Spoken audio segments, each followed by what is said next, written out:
Certains pourraient se questionner en disant est-ce que c'est biblique comme titre, ça? Est-ce que ça fait référence à un psaume ou à quelque chose qu'on aurait manqué? Non, non, pas du tout, mais comme le dit l'adage populaire, eh bien, un dessin vaut mieux qu'un long discours. Donc, tada, nous avons... voilà, ça Vous n'avez pas bien révisé ça avec la régie. Hein. Donc, tout est dit, je n'ai plus rien à dire, puisque le dessin vaut mieux qu'un long discours, la cerise sur le gâteau. Le petit ou le gros, s'il fallait choisir ici entre le gâteau et la cerise, je pense que tout le monde, et puis les gourmands en particulier, choisiraient le gâteau. Hein. C'est plus intéressant d'avoir un gros gâteau qu'une petite souris. Non, cerise. Souris. Bon, mais c'est vrai que c'est plus intéressant d'avoir un gâteau qu'une petite souris. Ne m'invite jamais à manger un gâteau chez toi. Il n'y a pas de souris cachée dans le gâteau, c'est promis. Donc, je reviens à la pensée du jour. On va rester concentrés. Nous sommes avec une cerise. Et peut-être quelqu'un dirait, mais il faut être fou pour prendre le petit alors qu'on peut avoir le gros. Et à un moment donné, Nathan va dire à David, mais tu es cet homme-là, tu es cet homme fou. Et c'est un petit peu ce que je vous dis aujourd'hui. Peut-être que vous, bien souvent, vous avez choisi le petit au lieu d'avoir le gros. Vous avez choisi la petite part, vous avez choisi la toute petite cerise au lieu d'avoir le gros morceau. À un moment donné, Jésus était dans la maison de Marthe et Marie.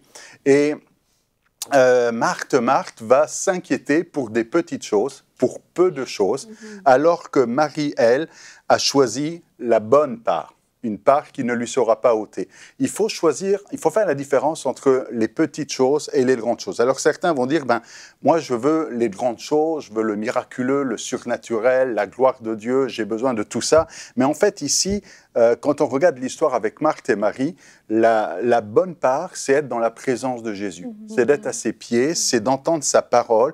Et comme dit le psaume 65 au verset 5, « Heureux celui que tu choisis et que tu admets dans ta présence. » C'est ça la bonne part. La bonne part, c'est la présence de Dieu, c'est être avec lui. Et il faut faire la différence entre le Père et le don du Père.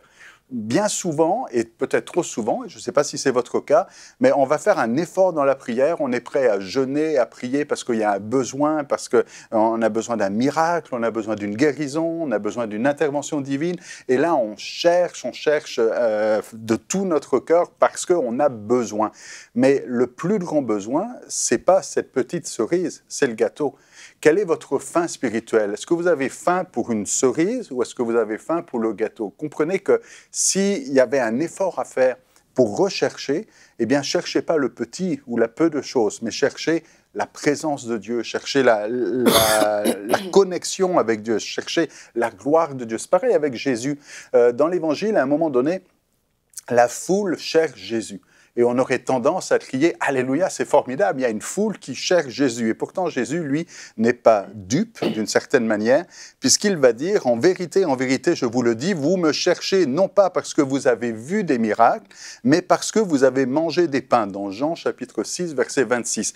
En d'autres termes, on a une foule qui cherche Jésus parce qu'ils ont mangé du pain et ils se disent « On a eu un repas gratuit, peut-être qu'on pourra en avoir un deuxième. » Alors on cherche Jésus pour le pain. Alors on aurait tendance à sourire en disant « Mais nous, on n'est pas comme ça. » Vraiment? Est-ce que vous cherchez Jésus pour le pain? Est-ce que vous cherchez le Père pour les bienfaits? Ou est-ce que vous le cherchez pour sa présence? Et ils n'avaient pas compris le miracle du pain. Quand les foules cherchent Jésus, ils l'ont choisi, ils l'ont cherché pour le pain et non pas pour qui il est. Et on a eu la même chose dans le même contexte. Dans Marc chapitre 6, verset 49, il y a la tempête, Jésus calme la tempête. Et à un moment donné, il marche sur l'eau. Ils ont tous peur, ils croient que c'est un fantôme. Et Jésus dit, rassurez-moi, c'est moi, n'ayez pas peur. Ils montent dans la barque et le vent cesse. Ils étaient tous stupéfaits. Et ils étaient remplis d'étonnement. Et on est dans Marc, chapitre 6, versets 49 à 52. Et voilà ce qu'il est dit. Ils étaient remplis d'étonnement car ils n'avaient pas compris le miracle des pains parce que leur cœur était endurci. C'est quoi comprendre ici le miracle des pains? C'est comprendre la puissance de Jésus, c'est comprendre qui il est. Non pas ce qu'il donne, mais qui il est, et le chercher ensuite pour qui il est.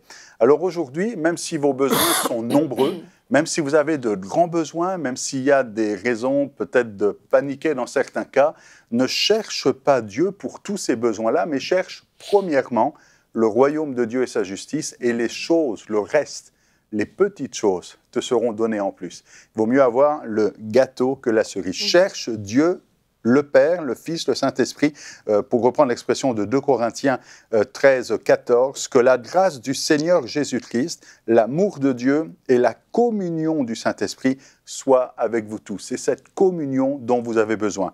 Bref, il faut que je conclue.